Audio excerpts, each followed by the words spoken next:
DNVR Avalanche podcast presented by DraftKings Sportsbook. Use code DNVR when you sign up for a new account to get amazing odds boosts every single day. Rudo, Jesse, AJ back in the building to talk probably some Avalanche PK and why it's kind of terrible. But before we get into that, a little bit of hockey news or Avalanche news for the day. The Avs will have Ryan Murray. Well, it's already happened. They're in Chicago. He did fly with the team to Chicago, so potentially an option for the game in Chicago. But springtime, right? What? Yeah, I don't get that one. I had said like a month ago, I was like, we'll see him sometime in the spring. Oh yeah. Well, yeah. Everyone was like, yeah, he's not healthy at all. And then he skated like for 2 days in no contact and was like, nope, I'm fine. It's so weird because I could tell you when I was told like springtime that the feeling was like, we totally hope he's back by the deadline. And then New Year's. It's what happens when nobody knows what the injury actually is, I guess. I was gonna say, it drives me nuts. I know we've talked about it on the show 1,000 times, but it just drives me crazy how this organization doesn't give anything. They give nothing. Yeah. Somebody wants to talk about clutch today. I wonder why that is. Did you listen to the show? Is it because you guys went on the post-game pod and wildly misrepresented how I feel about clutch? Yeah, I knew this was coming. I knew this was coming. Yeah, no, it's fine. It's fine. It's fine. It's fine. It's fine. No, we'll talk about it. It's really just no. So I want to actually just clarify here. It's not so much that I'm a believer or not a believer in the clutch gene. I'm a believer in that your best players are just that good, and that the thing that separates them is that other players shrink from the moment. It's not other players rising to the moment. I think other players shrink from it. I feel like I represented that very well then. Yeah, I thought you were. That's almost exactly what he said. You were in the neighborhood of it. Yeah, it's not so much about player. It's not so much how I feel about players having a clutch gene, or they're more clutch or less clutch. It's mostly just that the vast majority of guys, like you look at like the overtime goals and stuff, like, Alexander Ovechkin doesn't have a single overtime playoff goal. It's zero. Yep. Do we think of him as a clutch player? No. I don't genuinely know. He has a Stanley Cup. He's the greatest goal scorer of all time, but it's just sort of like a weird fun fact that he just doesn't have an overtime goal in the postseason, but he still has a Stanley Cup, right? And like the team and the player that he struggled the most to get through was the Sidney Crosby Pittsburgh Penguins. Why is there shame in that? Like who thinks there's shame in that? It's like the thing that kind of gets held against him. But then on the other side, you have a guy like Joe Sakic, where it's like, yeah, the guy has ice in his veins. He has ice in his veins the same way that he does in double overtime in Chicago as he does on November 9th in a Wednesday night game in Vancouver. The guy just always has ice in his veins. That's just who he is. So I think it's a thing that you're like born with. And so would you say it's like some type of gene? I guess if you really wanted to call it like a clutch gene, sure. I just think that it's more like, I think it's more about the players who don't have those moments, who don't rise to that level, to that occasion. Yeah. It's not about the guys who do, because the guys who do are almost always great players anyway.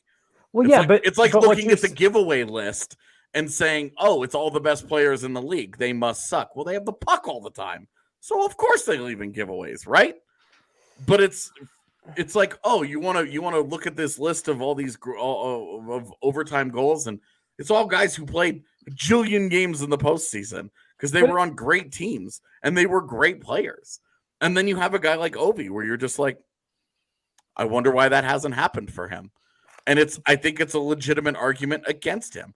So it's not so much, for me, it's not so much about what is a clutch gene, and it's the guys who don't rise to that moment.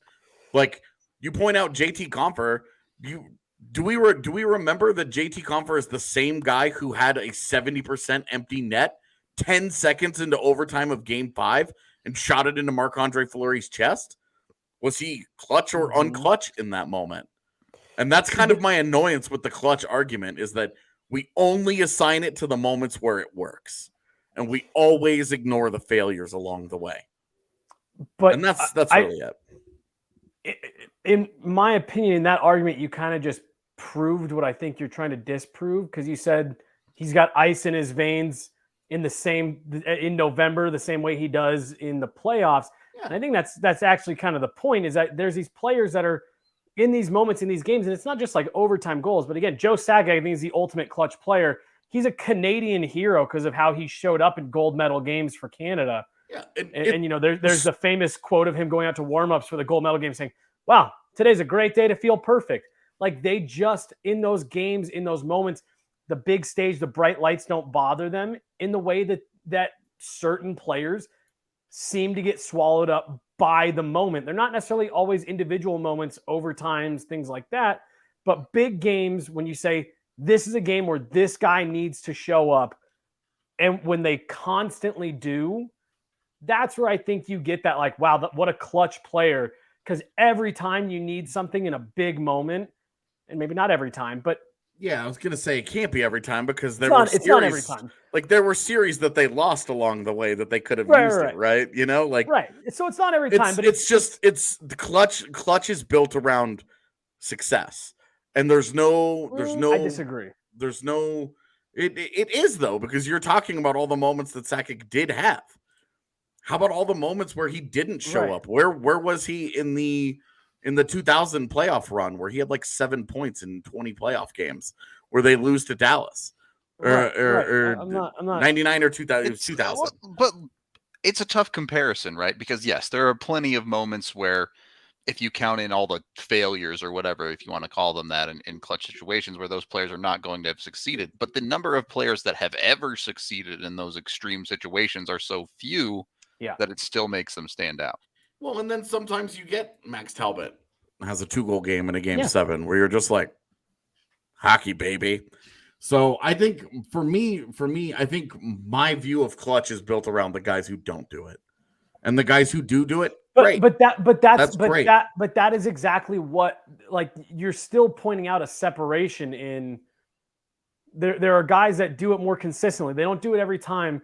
But holy shit, it seems like every time there's a big moment, it seems to be, to Rudo's point, a handful of guys or girls, because, Jocelyn Lamoureux, that just, they're in the biggest moment of their life. The pressure has never been higher, and they're just unfazed. TJ Oshie in the Olympics a few years ago, someone was just sharing that around this morning, and just the look on his face, it's like you can tell he's not bothered to be there. And Blaze brought it up last night. Everyone's been on a bench in those big moments, or in a dugout or something like that. When who's nervous. Yeah. Right. And it's the people who aren't is what I kind of consider they've got that, like, clutch ability to them. Maybe they don't score the goal every time, or maybe they don't whatever, but they're interested in being out there. They want the puck on their stick. Justin Williams is a great example of. Yeah, I mean, Nathan McKinnon, I think, is a great example of how complicated the conversation is, because look at his career. He was amazing in the Memorial Cup, right? He gets into the NHL. He has some huge moments in his first ever playoff series. He has 7 games in 7 points in his first 2 playoff games. Yep. It's insane, right? He finished his first ever playoff series with 10 points in 7 games as an 18-year-old. And an overtime winner in there, And you're like, oh my God, this is amazing. You fast forward to today, he's an elite playoff performer. He's been at the highest of levels. 0 points in game 7s. The Avs have lost every game 7 he's been in. And so you're like, it's complicated, right? It's hard to call him clutch, because where's he been in game 7? Any of them. But it's also you look at his body of work and you're like, they don't ever make any of those game 7s if he isn't an absolute fucking monster along the way. Right. So we're drifting into this conversation, which I think we should have, and then we can tie it back into what we're actually going to talk about today. What qualifies as clutch? This is the other thing. You guys tell me. I don't think that there's a definition of it. It's just sort of you know it when you see it. So there was like a study, I believe, in basketball that said something like, "Oh, see ya." Clutch time is like the last 5 minutes of a game when it's within a certain score. I don't know exactly what the score is in basketball. Right. You just left, Whoops. made your point, and dipped. Yeah. My bad. I wish it was that. I wish it was that badass of a mic drop. Just haven't used a computer in 2 weeks, and it wants to auto update things. Oh shit. But yeah, the clutch is definitely vague. I think that is and I think safe to say. Like, I think there's, and this is another thing that I know that drives AJ nuts, but there's clutch moments throughout a game. I mean, like you can define clutch as so many different things in terms of like, when you're talking about a certain player. But again, I think timely saves. Right. Seriously. I know you don't like that, but like it is a thing whether you like it or not. It's also true that all saves are important. I disagree. They're both important. So if you don't make the first stop, if you don't make the first save, or the 7th save, or the 9th save, and you're down 3-0, which one of those was timely? They all were. Would you consider Logan O'Connor's goal the other night clutch? Let's start last night. Yeah. Tie game, less than 2 minutes left in the game when the puck goes in. I mean, again. So I think you kind of like that's a big goal in a big moment. So I guess you could say like, wow, that was a clutch goal. But like, someone simply scoring a big goal doesn't make them a clutch player. That just says, hey, they're comfortable being out there on the ice. And then it's once you start doing it over and over, and it seems like every big moment you're involved, you're part of it, you want the puck on your stick. That is what makes a clutch player. Simply being on the ice and being out there for a goal doesn't make you like a big time, big moment player. But I thought Blaze put it the best. And, we just mentioned it. The people who want the puck on their stick, the ball in their hands, they are the ones who are, what you would consider big time, big moment players. And a lot of the times, to AJ's point, it's your best players, because why the hell wouldn't they be confident with the puck on their stick? But again, and it's if they're not, you have a problem because you've got to get it from somewhere. Well, and I think you see that a lot, and honestly, I think that is what separates really good amateur players from professionals. I played with plenty of dudes growing up who were very, very good, very, very skilled, but they were afraid to be the one to mess up late in the game. And that's another thing that I think plays into this a lot. Who's willing to go out there and say, I'm not afraid of messing up. I'm going to go out there to win the game and play with that confidence and take advantage of mistakes that other nervous players make. I think you're 100% right, AJ. I think there's a larger group of people that don't have it. And that's what makes what makes the group of people that do have that, again, whatever you want to call it, that gene, that programming, that are wired that way. That's what makes them so special, is because they're not afraid of big moments, big plays. The puck lands on their stick in the slot, and instead of double clutching it and having it bounce off their stick, they just fire it and it goes into the net, and they're not overwhelmed by those moments. Not all overtime goals are scored by clutch players, but it seems like overtime goals are clutch goals. In the moment, yeah. In the moment, it's clutch has a wide class on logic. Yeah, well, no, it's got a wide range. It's got a wide range. So, what's the difference in a particular skill set compared to clutch? Like, what quantifies all clutch goals compared to like Logan O'Connor being a PK wizard and scoring a bunch of goals on the penalty kill? Does that make him penalty kill clutch? Is clutch just like a modifier? No. So what's the difference? You're just saying. I think that's a fair question. No, it's not. Because you're saying, is every goal clutch? Every moment isn't built the same. Like I said last night, you can even take this show, right?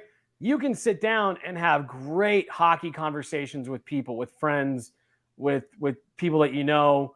Then you say, hey, you should come on the show. Oh, no. I don't like, public speaking. I don't like people looking at me. I don't like being up there. I'll talk to you. But, not all moments are built the same. Not all goals are equal. It's nice to score goals. It's fun to score goals. And in the same way that not all saves are made equal. A save that you make when your team is up 5-0 is not the same as when your team's holding on to a 3-2 lead with 10 seconds left. And that's but all the saves that didn't get made before that led to that moment is the thing. Every situation that you're in is a result of plays that either did or did not get made earlier. Well, yeah. So by that logic, you can say by me not going to the store this morning saved my life from a car accident. It's like maybe it did. You don't know that. I'm saying if you're in a 0-0 game with 3 minutes to go in the third period, every save up to that point has been timely because it's kept the other team from scoring any goals. Therefore, all saves are timely. While that's true, you can only play to the moment while it's happening, right? Right. Well, sure, you can't play to a previous moment, but that's why I say they're all important. But all the saves are important. All the goals are important. They all build towards those moments. They all build towards the story that gets told. You have to have goals 1 and 2 in order to have the 3-2 game at the end, Like all of those moments. And my point here is, this isn't a clutch conversation. This is a perception conversation. They're all important. It all matters. It's all big. And what frustrates me is the artificial inflation, the assigning of importance to moments because that's the moment that you're in. And that's where look, this is a me thing. But again, and it just bothers me. Right, but I was gonna say, but to sit there and say that if it's 3-0 in the third period and they score a goal, that goal means nothing if they don't get the next one. Yeah, I mean, and so they score one. So are we living in the moment or are we living in the future? It means nothing if they get the next one, but in that moment, that's either the beginning of a comeback or it's not. So it's important. Right, but you have to get one. Play is what dictates that, right? That's exactly the point. The first one is a building block. The second one gets you close, but the third one is the one that counts because the first two mean nothing if you don't get the third one. And it's the same thing with saves. if again, if you're up 5-0 and you give up one, yeah, that missed save doesn't really matter. But suddenly, if you give up fucking 3 more. And then with 5 seconds left, you make a sprawling cross-crease save. It's like, holy shit, that was a timely save that he didn't make all period. To act like every goal, every save within a game means the same thing is just... I didn't say they mean the same thing. I said they were important. There's a million other ways we could go with this conversation. We could talk about all the same. We could talk about regular season versus playoffs and where that comes into the clutch conversation too. But we are brought to you by the Ball Corporation. They're hiring for a new technical production position for $27 and I think it's 36 cents. I don't know the exact cents amount. More than $27 an hour. So you can go over. Yeah. You can go 702, baby. Jobs.ball.com and search for Golden to get an application. Get yourself a job down there today. You can also text Golden to 77222. They have plenty of opportunity for advancement with raises every 6 months and opportunities to move into higher positions as well. So check them out today. They have a bunch to offer and they're a great company to work for. They will give you benefits, paid time off, all the works that, every employee should have, in my opinion. But they actually do it. So yeah, check out the Ball Corporation. When you have a little bit of extra spending money, maybe come on down to the DNVR bar, get yourself a Breck brew, the 8 different kinds we have on tap. Or, of course, you can always find it in a local liquor store near you anywhere in the States. So go pick some up. I think there's still some Christmas ale out there. I particularly like it. But you can get, they literally have dozens of flavors of beer. So they will have a beer flavor for you. Go check that out. And then maybe sign up for a DNVR annual membership too right now. You can obviously get all of our content, which, by the way, going to have a video coming out sometime this week on Cale Makar. It's pretty in-depth, some pretty interesting stuff in there. So keep your eyes peeled for that. Also, you can get a shirt with an annual membership, whether you want the 3-headed monster or a number of other things that. Or one of the several that are in the Yep. pipeline right now, because I think we have 3 that we've worked on this year. I know 2 for sure. Well, I already the teased. first guy got sent back to the AHL, so Yeah, true. that one's You're on right. pause. You're right.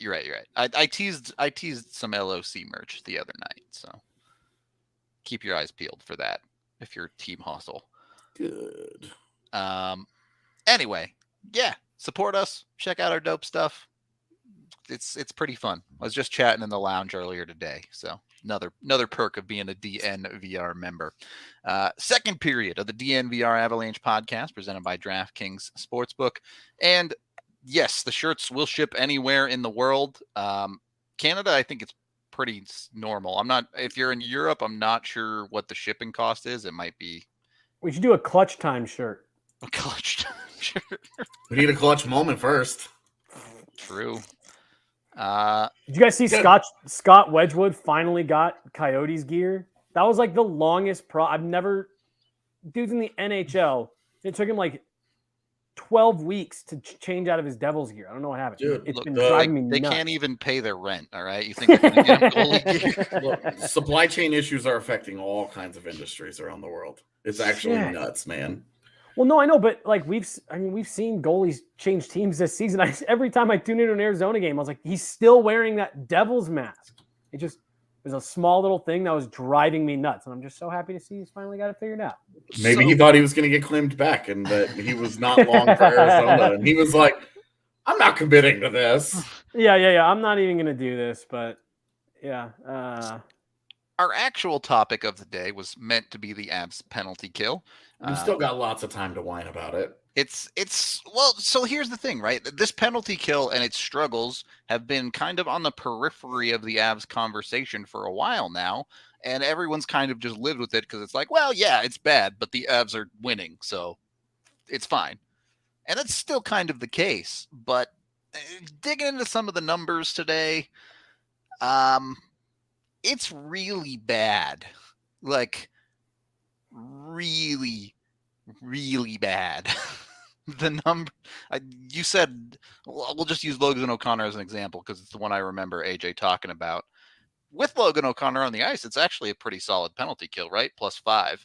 Yeah. Which is still on the wrong side of things, but not terrible. But +5 is within the margin there. You're fine with that. So I think you guys need to give some context because I don't think a lot of people know what +5 means in terms of penalty kill. It's 5% worse than a league average penalty kill with Logan O'Connor on the ice. And without Logan O'Connor, it was +27, I think. Yep. So that's the PK being 27% worse than a league average PK, not an elite PK, league average PK without Logan O'Connor on the ice. So that's not even borderline. That is disastrously bad. Like, well, if you're looking for the one big pockmark for the Avs this year, right now, that's it. Yep. Like your goaltending, and these two things are wrapped up in each other. Of course. But your goaltending has been shaky as a body of work. But the PK has been bad almost the whole season. Yep. Thank you for the $5, by the way, Blake. Thank you for doing this, homies. The PK is so frustrating to watch. It's funny because he DM'd me this morning and was like, talk to me about the PK. And then when we got on here to do this, you guys were like, let's talk about the PK. And it was like, I guess it's fate. Yeah. Now, we can dig into some of the numbers on this, but I also do want to at least touch on this. We've talked about it a little bit before, but the Avs play a very unorthodox penalty kill system where most teams you'll see them set up in their box and everyone kind of sits around and it's fine. They don't really play particularly out of their stations too much. The Avs, particularly with the forwards on the penalty kill, run a very heavily rotating style where they have one guy who sends out high on his side, and they kind of do a circular rotation up high that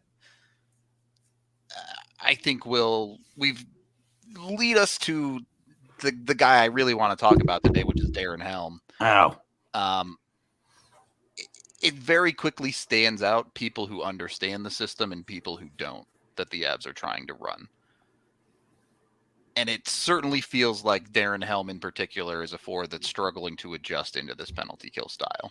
Yeah, and I would say, I mean, Darren Helm was a pretty natural fit for the Avs when they signed him. Yep.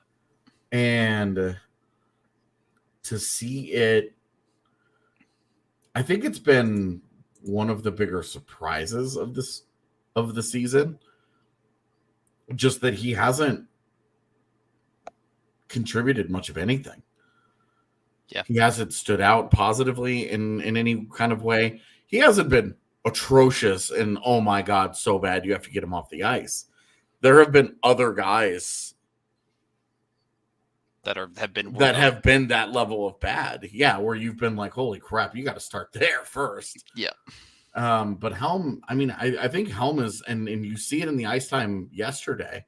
Now, they also entered the third period down 2-1 and spent a lot of the third period tied. So you're not going to play a fourth line that doesn't produce any offense for you. You're not going to play them very much. But you could also see in the ice time, Darren Helm had like right around 7 minutes of even strength ice time. Yeah. Well, that's a veteran that should was it have even that much at even strength? I think it was right around that, right in that neighborhood. He's fallen into the cracks kind of, right? Where it's no longer clear what his role on this team actually is. And I understand his role is supposed to be like penalty killing fourth line grinder type, but he's not really doing any of that role effectively. Yeah. And it's, again, he's not the worst at it, but that's supposed to be the one thing that he really does. Yeah, not being the worst at something is not the compliment that it sounds like in this context. Fair enough. You know, like, hey, you're still bad at this. There are two guys who are worse than you, but you're still bad at this. Like, Yep. Okay, I guess. Thanks. Unfortunately, that's like his prime selling point as an NHL player at this point. Well, that kind of goes back to the, and I'm not going to go down this road, but kind of like what we talked about last night with EJ, right, Rudo, where it's like you've got to roll. Well, and EJ played 10 minutes at even strength yesterday. Well, no, but I mean, I'm just mostly saying.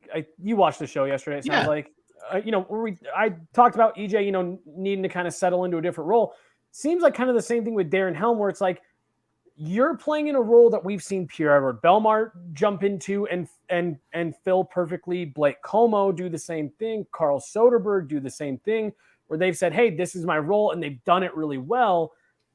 And now the player that you've got plugged into that spot isn't giving you that. He's not giving you that like kind of high end. You're the fourth line PK grinder guy, and he's just not doing it the way that we've seen recently. Yes, Bellemare wasn't any good at it either last year. And the thing with Helm is, it's not like this is a brand new role for him. This is something that he more or less had been doing already at the end of his time in Detroit. Yeah, they had already transitioned him into But that. The way that bread is getting made in Colorado is significantly different than the way he was doing it in Detroit. And the transition hasn't really worked, I think, is where the problem crops up. So, again, it's just a weird fit. I don't know how to really place him in the Avs lineup with the way that he's played. That being said, if we're looking at more specific problems on the forward side, by the metrics, far and away, Tyson Jost has been the Avs' worst forward on the penalty kill. Just for reference here, Bellemare last year on the PK with the Avs with Bellemare on the ice on the PK, a plus 9%. So not even that bad, yeah. Bellemare was no great shakes either. He was worse than league average.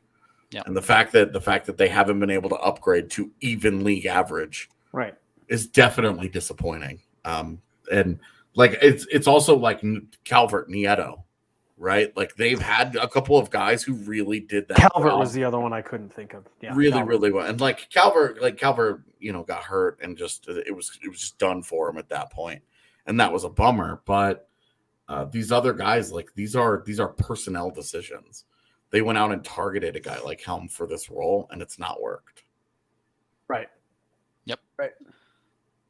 That's unfortunate. Do you have Hockey Viz up? Can you tell me what Taves numbers are relative to the league? Yeah. Give me 1 second. I'm assuming he might be the one that's actually league average or better on the Avalanche, but we'll have to actually take a look at the numbers on that one. Yeah, he's at -8%. Yeah. So and without him, the Avs PK is at +32%. an actual tire fire when Taves is not up there. To what Jesse is talking about, though, Eric Johnson on the PK this year is at +28% in 80 minutes. That's very bad. Yeah. The most TOI of anyone on the Avs on the penalty kill. And then you also look at like Jack Johnson, like that's literally the selling point for him. Yep. Is that Jack Johnson should be, and it's +19. At least you're under 20. That's on the better half of Avs we've listed so far. But now Jack Johnson's even strength play has actually been where you're finding positives, but his PK has been not good. And when you're looking at all of the guys on the PK and you're saying not good, you also have to recognize that back to the goalie too. Coaching systems have a greater impact on special teams than any other area of the game. Yep. So when you look at this and when you look at the fact that they're running a goofy ass forward rotation that is not producing any kind of results, you have to start to wonder, when do they scrap this and go back to something that they were doing last year? Because with Jost right now, it's +44%. +44%. And I think Billy wanted to know last year with Jost on the ice, it was -3. So you're 47% worse. Well, that's not than a good last look. year. It's not a good look.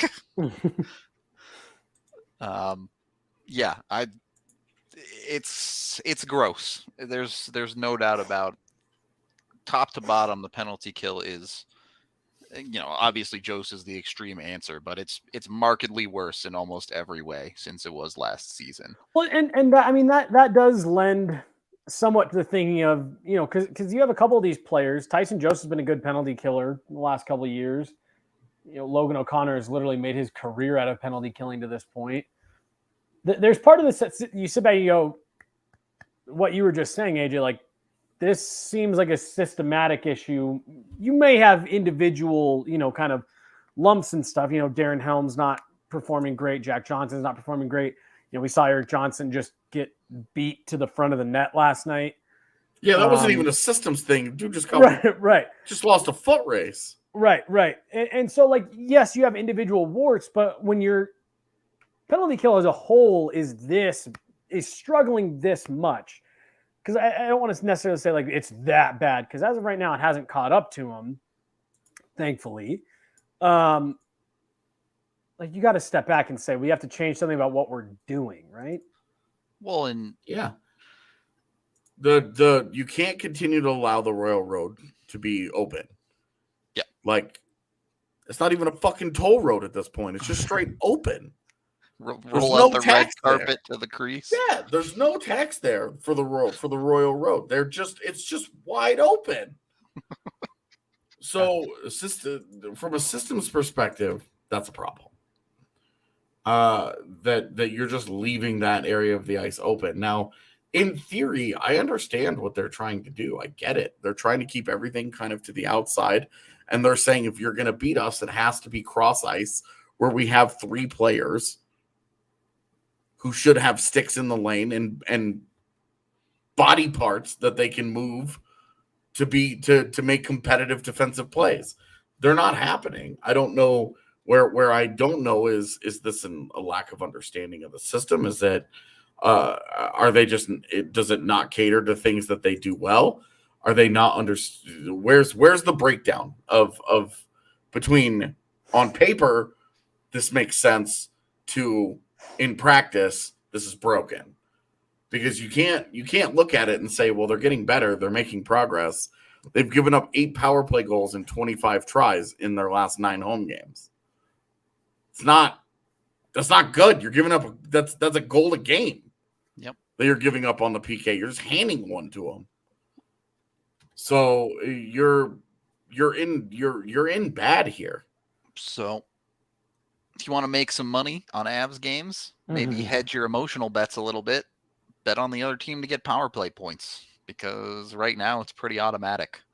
The thing that might be really helping them is that they are at the bottom of the league. They're in the bottom 4 teams in the league of PK opportunities. They're just not shorthanded as much as other teams. They have been quite disciplined. They only took 2 penalties last night. Still got scored on in one of them. It's a bit of a hard look, but head on over to DraftKings. Use code DNVR when you sign up for a new account. You'll get a bunch of amazing odds boosts, including right now. If you go over there, it has to be a new account, but sign up with a new DNVR code. Bet $5 on any football team to win their game, and if they do, you get $200 in free bets. So get it while you still can, while football's still going on. With $200 in free bets, you can have a lot of fun with that. Go bet on Nathan McKinnon to have a 3-point night and win yourself a good amount of money right there. You can also go for their same game parlays. I have a lot of fun with them, mostly just betting the Broncos to lose and to under to hit, and you just rake in cash off of that deal, basically. Yeah. Nuggets unders are also bets. Easy money. Yeah, I've started getting back on the winning side of things. Before I went to Texas, I was getting back into the dubs by betting on Nuggets unders and Trae Young to do dope shit. There you go. So a couple of avenues for a little bit of cash, or you could just go the Blaze route and make like 18 bets on every Avalanche game and hit more than half of them. It's been working for him so far. So either way, download the DraftKings Sportsbook app now and use that DNVR promo code for the $5 bet to win $200 in free bets on any NFL team. Must be 21 or older, Colorado only. Other terms, restrictions, and conditions apply. See DraftKings.com/sportsbook for details. If you have a gambling problem, call 1-800-522-4700. And still time to get in on the Nuggets party bus. If you want to get in on that, you have to get in by Friday. They have at least 2 buses going to the game now. It's the whole day's a party. You go down to the bar, you hang out, you have some drinks, then you go to the game, you watch the game, enjoy it, then they'll bring you back to the bar. So it's also, you don't have to park down around the Pepsi Center. So that's always a nice little plus too, as they'll get you to and from the arena. So check out the Nuggets party bus. Go have a fun time there. You guys smash that. We'll probably end up doing one for the Avs at some point too. Third period of the DNVR Avalanche podcast presented by DraftKings Sportsbook. So, yes, I do think systems is a very valid concern here, but the other side of this is the goaltending, right? You take a look at some of the players at the bottom end here. Tyson Jost, the on-ice save percentage on the penalty kill is 82.4%. Eric Johnson, 82.5%. And granted, those are also the 2 players giving up the most high danger opportunities to the other team. So those pucks are going to get saved less. Right. But the famous saying is your goaltender has to be your best penalty killer, right? So how much of this can be improved simply by getting more saves? I'll put it that way. Realistically, because obviously he could just save everything, but realistically, how much improvement can be made on the penalty kill simply by getting a few big saves? I think quite a bit of it, man. Yeah. You get. I mean, you're talking about you're going to give up opportunities, right? That's the whole. That's why penalty kills exist. You're on PK. You're giving up some chances here. The things that I would, I mean, saves are absolutely like that's the last line of defense, though. You need to be way more effective at zone entry denials. Mm-hmm. Entire Avs power plays get wasted because they just can never get set up. Yeah. Why is it that they are rarely doing that to teams? And when they do get it, they just flip it down the ice and the team just sets up the comparatively the established zone entry. Yeah. The teams anecdotally look like they're setting up their attempt on a fresh zone entry faster than what the Avs do. It feels like if the Avs get shut down on 4 zone entries, they're done. And it feels like if the Avs shut down 4 zone entries, we're a minute in. Yeah, there's still half a power play left. So it just feels, and there's no data on that for me to pull to actually back that up. Anecdotally, it feels bad. And it doesn't feel like it's at all equitable in terms of how they manage the blue line. The blue line is the entire key to shutting down the Avs power play. Because once they get in the zone and they get up and they get set up, they can just do so many things to you. Yep. And they do. Look at yesterday. They just beat you in so many ways, no matter what you do. But if you could stop him from getting set up, then you kind of cut off the snake's head before he's fully grown, right? Before he splits into a hydra at that point. The Avs, I would say, saves are a big deal. They need them. They need to start getting them. But you also just can't leave these guys hanging out to dry. It's all aspects, all three levels of them need to be better. Your PKers, your defenders need to be a little bit better at taking away their assignments. Your forwards need to be a little bit better at attacking and pressuring pucks. Part of the reason why LLC and Nuke are effective on the PK is because they're really smart players who understand what's happening.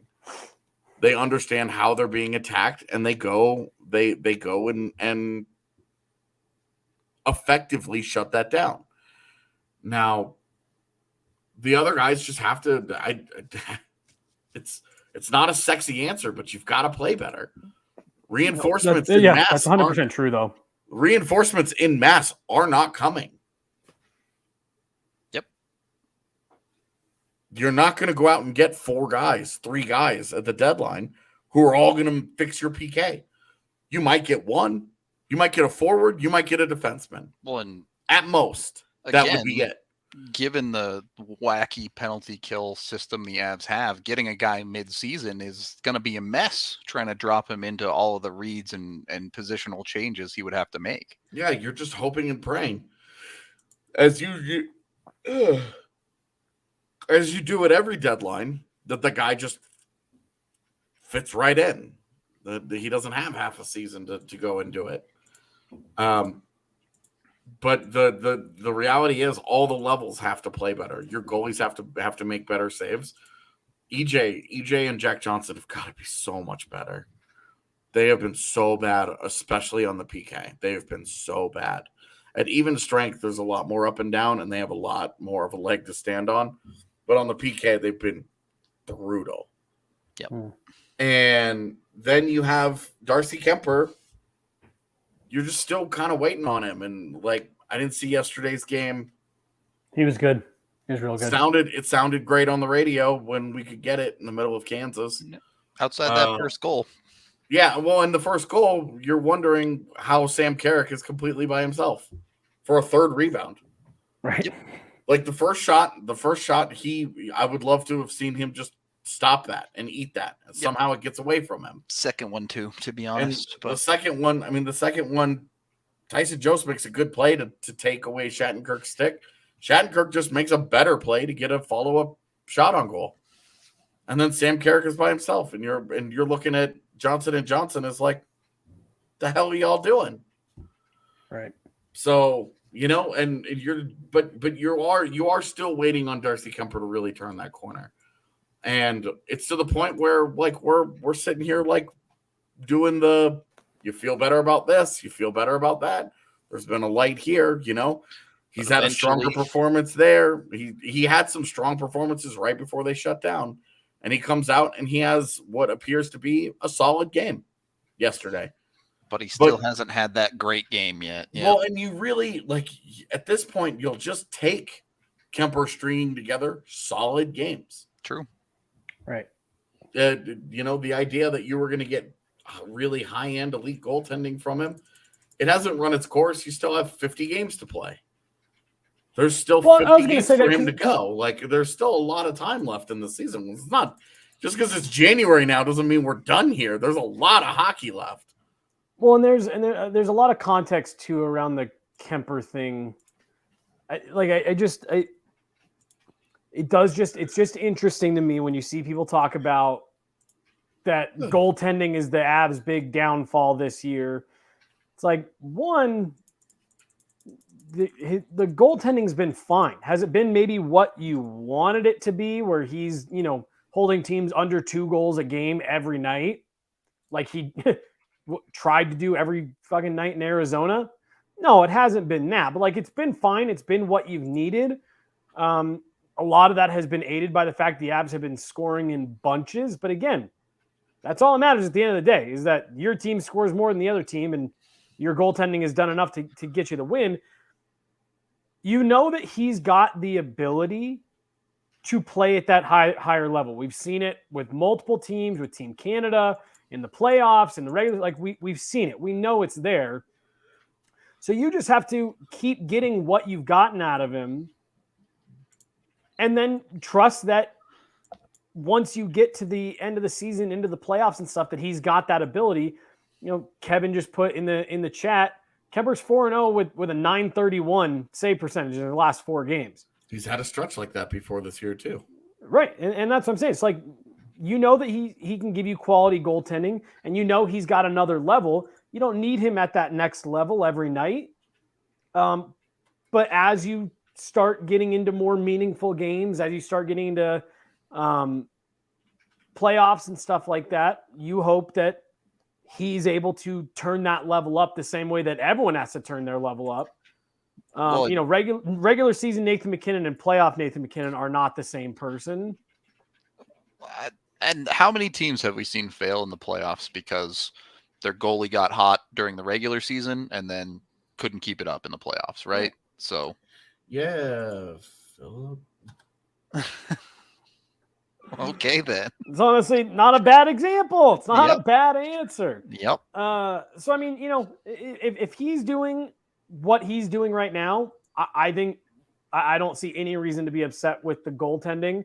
Now, when it gets back to what we're talking about here in PK, would you like to see him also be a little bit of a better penalty killer? Sure. We talk about it a lot. It's an old hockey cliche. Your best penalty killer sometimes needs to be your goalie. I don't know if we've had many of those nights yet where the best penalty killer for the Avs has been the goaltender and, bailed them out of some situations. But on the flip side, they aren't giving him a ton of help either. Yeah, there's not a whole lot of bright spots. Yeah, it's why I said all 3 levels need to play better, because it's not like you could point at one thing and be like, Darcy's got to play better. The forwards have to play better. They've all got to raise their game. They've all been just not good enough. Yeah. How many plays is Kemper sitting there begging one of his defensemen to lift a stick? I can think of 2 from last night. Right. It's immediately apparent problems at every single level. So definitely a fair point. Can't really pin it on any one individual thing, right? You would take better from any spot, from goaltender all the way up to systemic play. Yeah. And it could improve his power play, or penalty kill rather, my bad. Power play's actually been pretty good. Yeah, power play's been rolling. I loved the zone entries the other night, to be honest. I thought they were adding wrinkles. They had all sorts of different stuff. I thought it was just, at very least fun, if nothing else. Yeah, I haven't sat down and watched the Anaheim game yet. I will here probably in a week or 2. You guys might know, dealing with some roommate drama. So that's kind of pulled my focus since I got back, and was why I got back as early as I did. You shouldn't even be back yet, basically. We should have gotten in like early this morning or late last night, and instead I got home yesterday at like 4:00. So whatever Jesse called me, because Jesse called me literally as I parked. I had just turned my car off when Jesse called me, and I was like, wow. Coincidence. I'm back. The universe knows I'm back home, and immediately is like, get to work. Well, so I felt back as soon as he told me that. I was like, I'm so sorry. I wasn't meaning to rush you. I assumed you'd still be on the road. I just wanted to make sure. And he was like, no, I'll head inside. I was like, well, now I feel bad because, yeah, exactly what you just said. We're just like the ultimate, like, oh, you're home? Perfect. Do things. I did, too. They were both done. I got them done in 20 minutes and then had a meeting with the roommates. Yeah, all right. If you ever want mad comments on your hats, just get a Yard Goats hat. Dude, it's crazy. Yeah, AJ never fails that AJ gets props for the Yard Goats hat. You guys love the Yard Goats hat. I do too. It's very comfortable. All right. Any final thoughts on Avs PK or anything else you guys wanted to touch on? Holy fuck, the PK is bad. It needs to get a whole lot better. And right now you're looking at it as the easily the number one true weakness going into a potential playoff run with allowing a little bit of faith in Darcy Kemper here.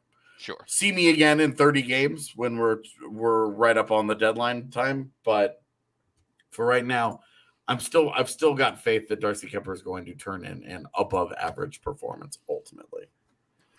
All right. I think we'll leave it there. So thank you everybody for watching, listening, however you consume the podcast. We appreciate all of y'all. We'll be back pregame, postgame tomorrow for Chicago. So we hope to see you all there. Until then, we will talk to you all in the next one.